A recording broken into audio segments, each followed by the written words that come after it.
Hello, I'm Simon Owens, and you're listening to The Business of Content, a podcast about how publishers create, distribute, and monetize their digital content. In this week's episode, we're taking an in-depth look at Twitter's podcast strategy. In its most recent earnings report, Twitter revealed that it has over 139 million daily users, but the company's first podcast it launched in 2019 was designed to only appeal to a tiny fraction of those users.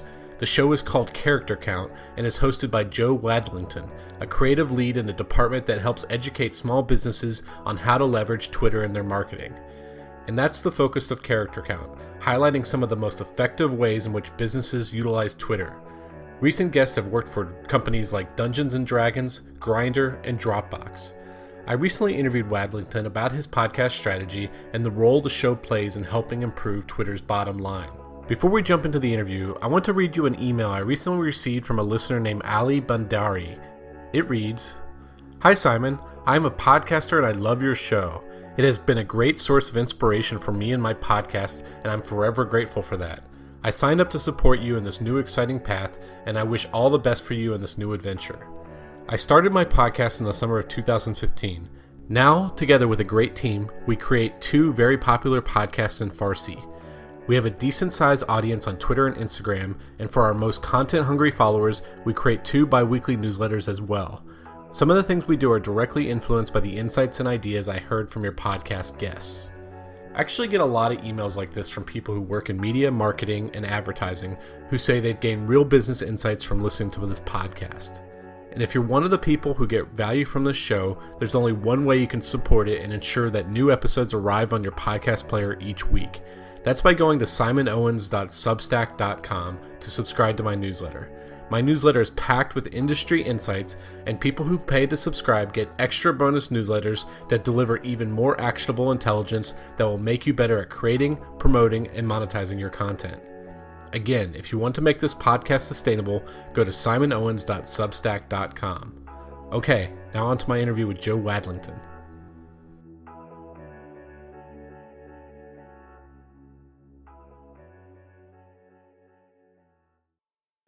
Hey, Joe, thanks for joining us. Thank you for having me. I'm excited. So I brought you on here to talk about these two podcasts that Twitter has launched, but I'd be remiss if I didn't first by noting the irony that Twitter actually started as a podcasting company called Odeo, which so it only took you guys like 10 plus years to launch your first podcast after that. Yeah, and I feel like for most people, it takes a lot longer than 10 years to find your way. So I think we're ahead of schedule to come back to that poetic full circle. That's a great way to look at it. So you're the global creative lead for Twitter's business team. At least that's what your LinkedIn said. That sounds like a pretty cool title. What does that entail? Yeah, so it's a very cool title and an equally cool job. I've been at Twitter for 5 years, and I started out as a copywriter. My background's in writing. That's what my degree is in. And that's what I've been doing forever, especially focused on small businesses. And so the Twitter business team focuses on smaller, medium-sized businesses and also new advertisers. So huge companies that have just not advertised on Twitter before. And we are global. So the content that I'm editing and creating shows up in 8 different languages. We are in every single time zone. So I'm doing a lot with helping different regions and different business markets stay brand consistent, because Twitter has a really great brand that is extremely recognizable across the globe. So we want people to be consistent. So I'm editing and working in 8 different languages. I host our podcast. We do premium content with video series and the like that shows up on @TwitterBusiness, where we publish most of our stuff. And normally, if there's someone talking on behalf of Twitter Business, it is my face. So what happens under your purview or the purview of your department is, just to translate, is that you want to convince more small businesses to utilize Twitter, especially from an advertising standpoint, and also give them lots of content that really gives them creative ideas and explanations for how they can leverage Twitter so that they get the maximum ROI out of it. Yeah, we want to help them figure out how to use Twitter to support their business. We're not going to try and sell you on every single ads product that we have because they don't all work for you. We've realized that businesses, the more organic tweeting that they do before they start advertising, the more successful those ads are when they begin advertising. So even if a business isn't ready, our prerogative is entirely to support them and get them comfortable on Twitter. It can take a while to feel comfortable on Twitter. We totally understand that. It's one of my biggest points of pride at my time in Twitter that there's not a single misleading email that we've written. There's not a button that if you clicked on it, you would be surprised where it took you next. So we really focus on having our content be helpful. If it's not helpful or we think it could be more helpful, then it doesn't get published. So, like, obviously, the biggest challenge of Twitter over the past 12 plus years has been how to get more users onto the platform and get them using it every day. But your challenge is somewhat different. It's very separate in the sense that your goal is to get a specific kind of user, not just using the platform, but spending money on it. How does that make your job different than the vast majority of the rest of Twitter, where they just want to get people using it every day? I would say that it's more similar than people would immediately expect, because businesses are still going to be people that show up on Twitter. And we're going to see a lot of tweets from businesses, from brands. That's a not ignorable portion of the tweets that show up on Twitter. So we would be remiss to not help them create the best tweets possible, right? So we want to be good marketing citizens and help businesses market themselves well, have really interesting content, because when I log on to Twitter as a civilian, I'm still seeing a lot of brand stuff. So I want it to be good and I want it to be entertaining. I would say the difference would be the stakes are certainly higher, because if I tweet something and it doesn't get much engagement or the reaction is different from what I thought the reaction would be, that may be disappointing to me personally, but I don't lose any money when that happens. Whereas with businesses, they're going to be necessarily and understandably more cautious, especially if they're advertising and they're putting a budget behind something, right? They have an end goal that they want to happen.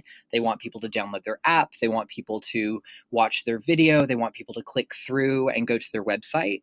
And so there's more at stake. They really need it to work. And so our job becomes pretty tactical and practical. You look at a lot of the materials we're publishing and it's focused on tips, stats, things that people could use that week to make their Twitter better. So is your team the one that inspired Stakem to take on a nihilistic, surreal Dada-esque persona?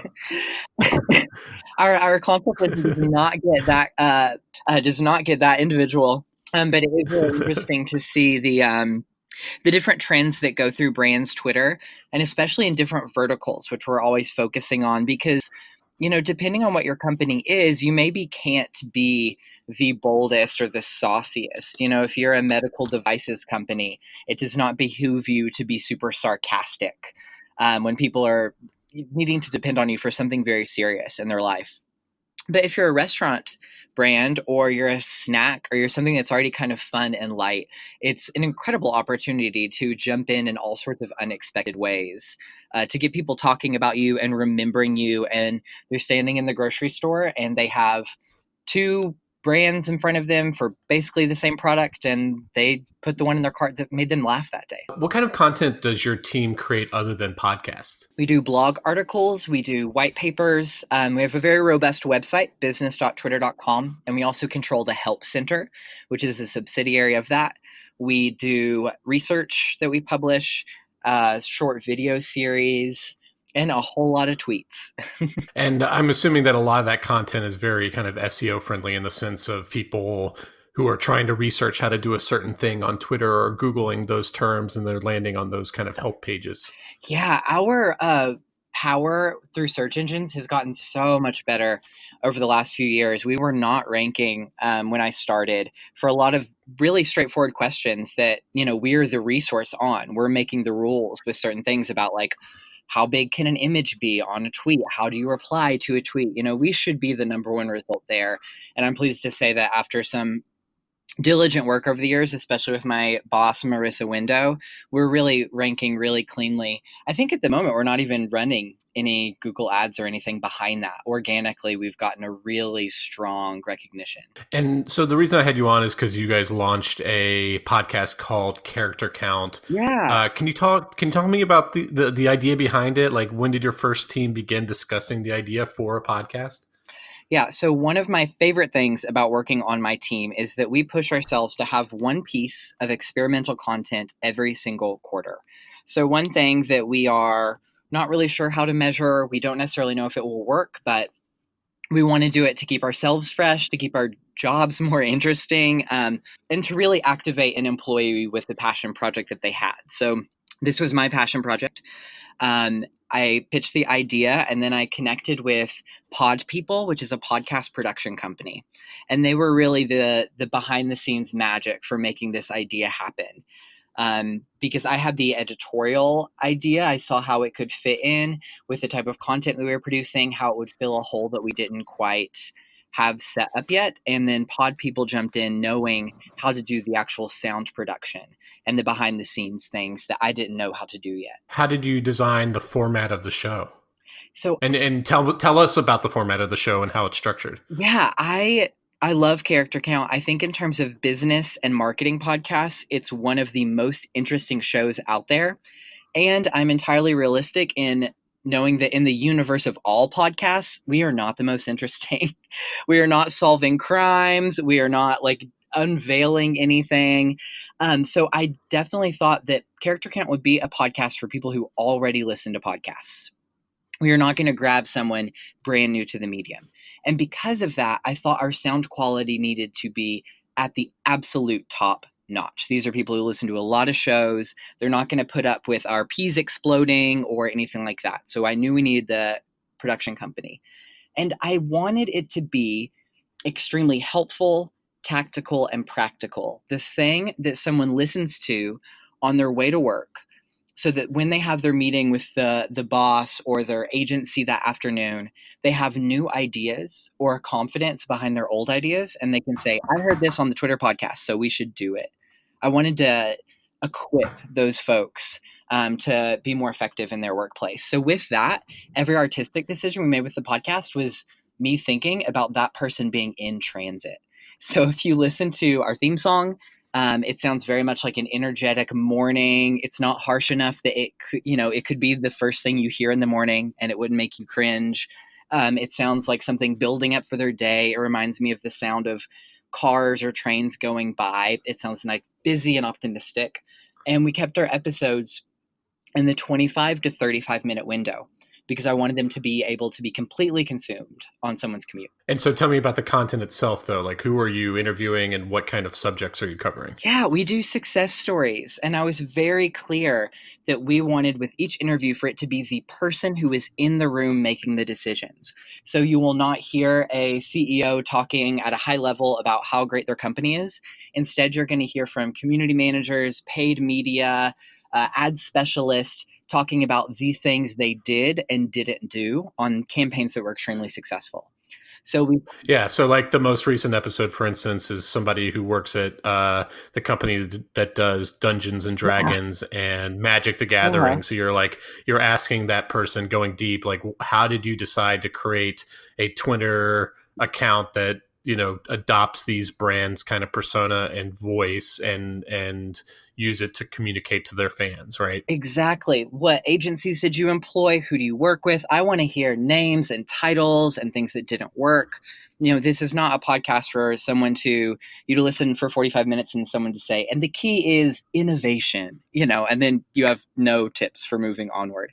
People can listen to Character Count and really fill their notepad with some things they could do. We also divide the episodes to where we have a pretty good amount of entire organic tips. With each person we're talking to, their Twitter has a really good unpaid strategy as well, because paid helps unpaid, unpaid helps paid. It's very good ecosystem to have both kind of going off. And so even if someone was not ready to advertise quite yet, they would find tons of ways to just use Twitter that would probably be helpful for their brand. And you host the podcast. Did you know from the beginning that you were going to be the host? I did. I'm the one extrovert on a team of introverts. So over the Well, I saw from your LinkedIn you have this performance arts background also, like you have drag queen experience. uh, Did that make you kind of the natural candidate? yeah, for because I've been at Twitter for 5 years, and so for most of our speaking events, I've been the person. I've been a talking head for a while. I did a conference tour last year. I'll be at Social Media Week in New York in May to talk about Twitter. And public speaking just comes really comfortably for me. I'm a drag queen. I'm a host at a bookstore. I run a reading series in San Francisco. Our 1 year anniversary is actually tomorrow night. So I'm already on stage like once a week in my outside of work life. So the idea of speaking and making guests feel comfortable and excited is extremely natural to me.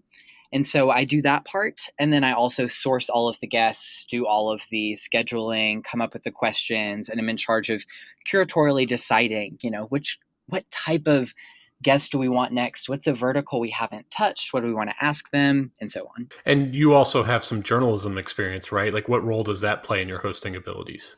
Yeah, I think I'm good in general at asking interesting questions and ones that will get answers that, when you hear someone answer a question and you can tell they've answered it 1 million times already, and half they're like Yeah. they have the shark half of their brain asleep while they answer it. I try not to answer those questions. I try to go for things that are the most useful. I'm a fairly pragmatic person myself, so I really like going for the things that can be practically used that week. And with my background of writing, I mean, I've been writing my whole life. I've been published in The New Yorker and Vox and Food and Wine Magazine and Architectural Digest. And I think that doesn't help so much as my ability to report something out is my ability to find the story within talking to someone, and how we want to put them on the podcast and position them so that our listener can really see how helpful that person's perspective is. I mean, I also think it's about like learning how to have a conversation. Like I've been on other people's podcasts where I can tell they have more of a marketing background and less a journalism background, and they basically just have a list of questions and they ask the question and then I answer it and then they move on to the next question.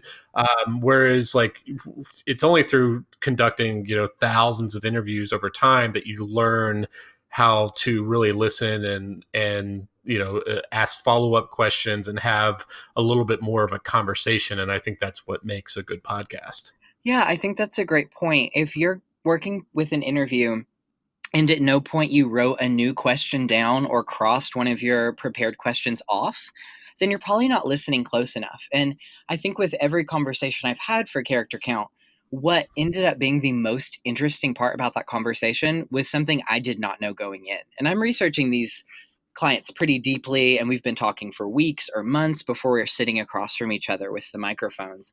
So that's always surprising and really exciting for me to try and uncover even more interesting things than what got me in the room. Well, you mentioned that you source your own guests. Tell me a little bit about that process. Like there's obviously thousands of brands on Twitter. What makes the ideal guest for Character Count? Yeah. Oh, it's so complex. So we have gotten guests from everywhere. We have slid into DMs. We have met people in person. We've gotten referrals for Twitter ads experts on our team, ads experts on other teams. They've come from everywhere. And there's a lot of things that we need for someone to be a guest on Character Count. Of course, they need to be an active advertiser so that they have enough experience that they can talk about things that worked and didn't work for their campaigns.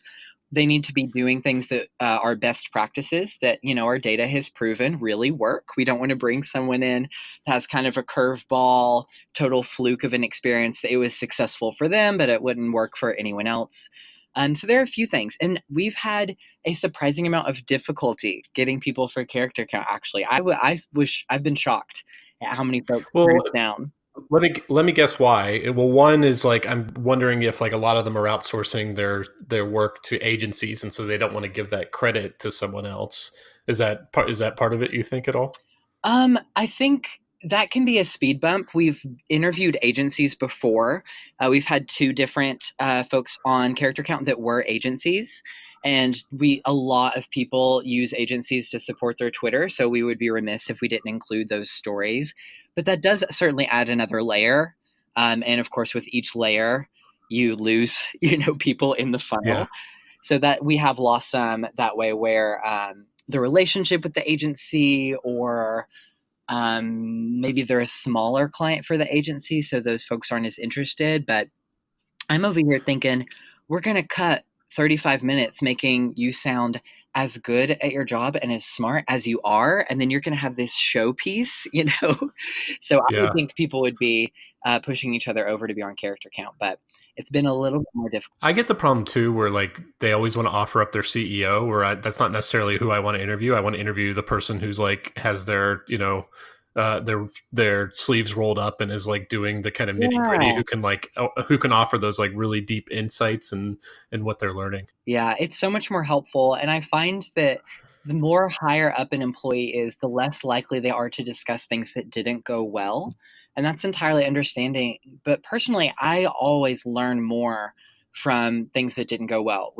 I train every member of our team on style, on Twitter style, and then the specific Twitter business style that deviates from the brand slightly. And with all of that, I include examples of my writing that are bad and that we should not publish. Mhm. Because it's just helpful to see things that we don't do and that don't work. And I think it's certainly how I learn a little bit faster. And so I really appreciate when I can get that from others as well. Who have been some of your most interesting guests? So we had Matt Brooks, who is a community manager at Grindr, and they talked about a campaign that they launched on Twitter. It was a video campaign, and it very specifically talked about abuse that they'd had on their own platform. So it was their campaign. Their company name is Grindr, and the campaign was called Kinder.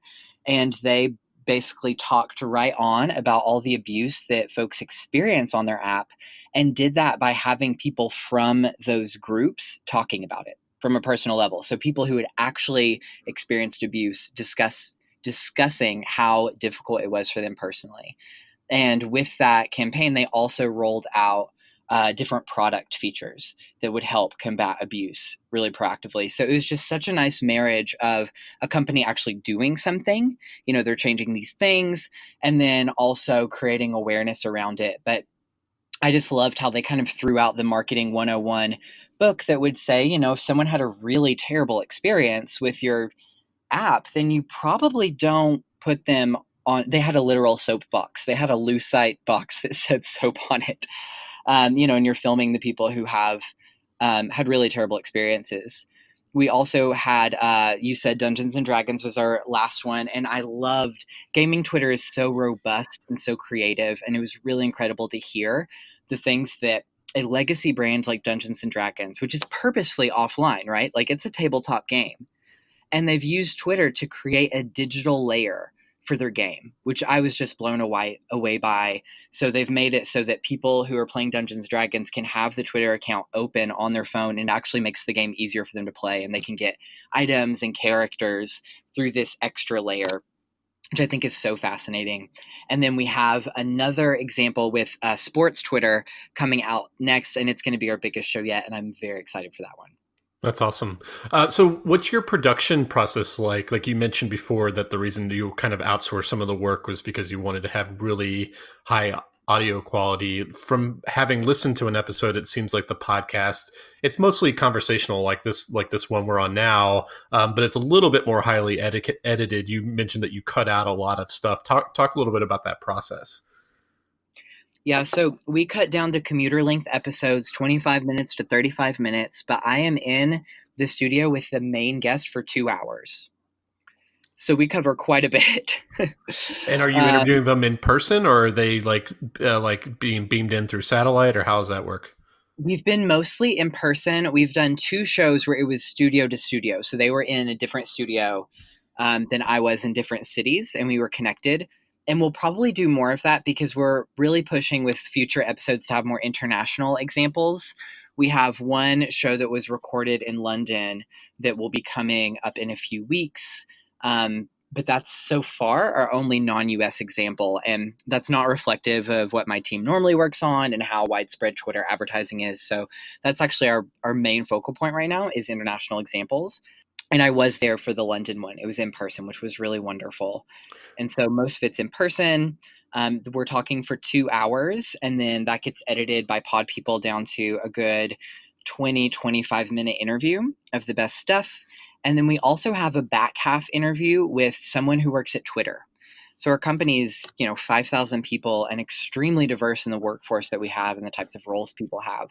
So I try to pair a really talented employee with something that thematically makes sense with the main interview.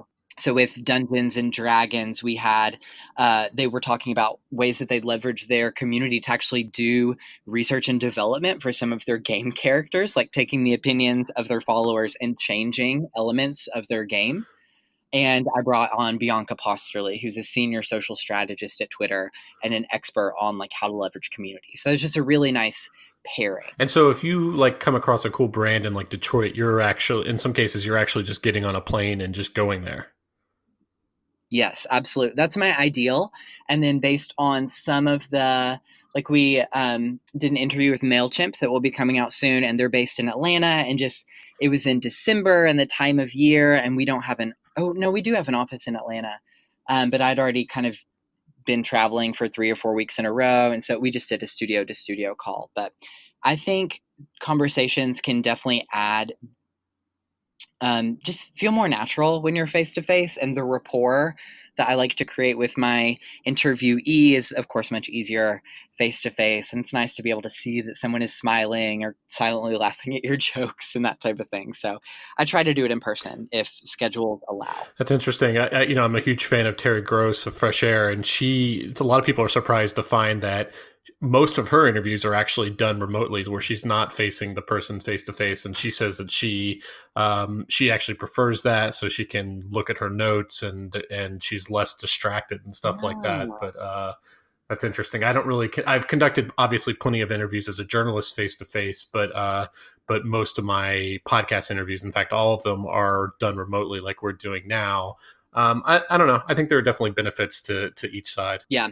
I think I've noticed over time I'm getting better at the remote interview and the remote connection. It's definitely a separate skill though. Mm-hmm. So let's talk about kind of the actual marketing benefits of this. Like, what benefits do you get from podcasting that you don't get from other kinds of content you create? Yeah. So when we thought about this new type of media that we wanted to break into and why podcasting, we looked through the iTunes store, and I realized that there were no shows about Twitter. There were a few tech journalism shows that would cover Jack Dorsey, and there were a few social media strategy or marketing shows that would talk about Twitter, maybe for an episode or two, but there were no Twitter dedicated podcasts. And that was really interesting to me because every other type of media we have, Twitter has so many peers because we have so many different types of advertising and so many different ways that people use the platform. And if you look at any other type of advertising, our peers are there. And you can run into this thing with marketing where it just feels like you're trying to one up each other. And I don't think it's always so healthy for the best. I don't think it always creates the best marketing, because your campaign can end up being a reaction to something that your peers did instead of something maybe that is more true to yourself. So I got really excited about this idea that there was effectively no competition for the types of things we wanted to talk about. And then we went under development, and it took us 8 months from the inception of the idea to actually publishing our trailer. And then 1 month before we published our trailer, Facebook published their first podcast. A month after, LinkedIn did theirs, then MailChimp. So all of these folks that have similar marketing campaigns and platforms were also doing the podcast thing. But because we all did it separately behind closed doors, you can listen to those 4 shows and they are completely different, which I love. And because we all got to do that organically and authentically on our own, instead of it being like, oh no, our competitor started a podcast, so now we have to, and then going off of that. And so what we've seen that is different with podcasting is the stickiness. So most of our listeners listen through the entire main interview. And keep in mind, that's a 20 to 25, 30-minute interview with thousands of people. And there's no way we could get that scale. We could not have, our ad specialist have 30-minute phone calls with thousands of people every 2 weeks. Yeah. Guy Raz, who famously does the How I Built This podcast, he did a speech at a podcast conference recently where he basically made this argument that he would rather have 5,000 podcast listeners than say 100,000 Twitter followers, just because those 5,000 people are going to have you in their ear for 30 minutes straight. And there's just nothing from a marketing standpoint that even compares to that level of intimacy. Totally. It's so, yeah, intimate is absolutely the key term there. And people are listening to you while they're doing other things. So you're just getting them in a different headspace as well. As a copywriter, I would think about this a lot, where when I was writing Google ads that would show up in people's inboxes, they're seeing that ad while they're on their way to something else. So it's effectively like a billboard, the digital version of a billboard. They didn't come there for it. Versus if it goes into your inbox, they subscribed to you. So it's a little bit closer, and they go into their email ready to do business and get things done.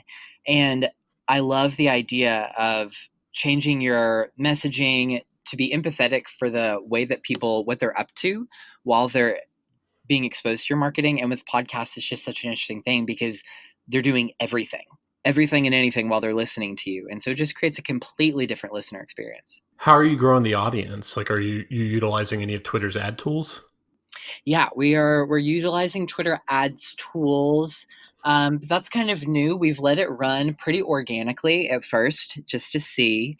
We're doing internal promotion, and then of course we tweet about it a lot. So at Twitter Business is my team's handle, and that is where you can find the most up-to-date things about character count. And how do you measure success with the podcast? What can you tell me about your audience?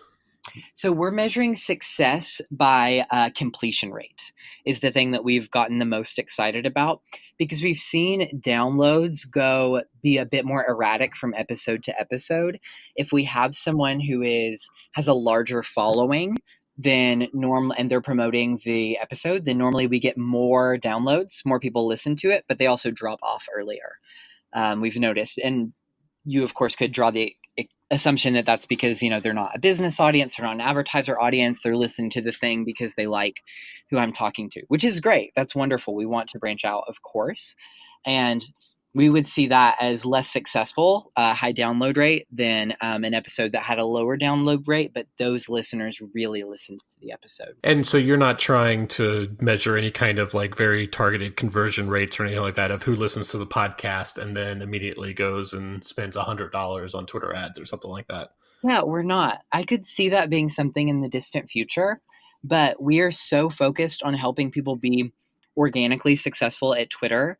And things like that can be very difficult to track because people, if they're logged into their personal Twitter account, we may not know which company they're connected to.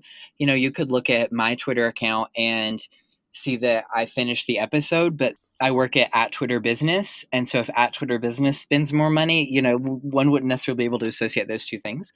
Yeah. So right now, we're just really focused on people listening to the message, and we know it's really helpful, and we see that based on them listening to the entire episode and subscribing, and our reviews are good. And so it's very exciting. And we also have so much internal excitement and encouragement. And so Twitter really likes this podcast, and that's a great feeling as well. And Twitter recently launched a second podcast.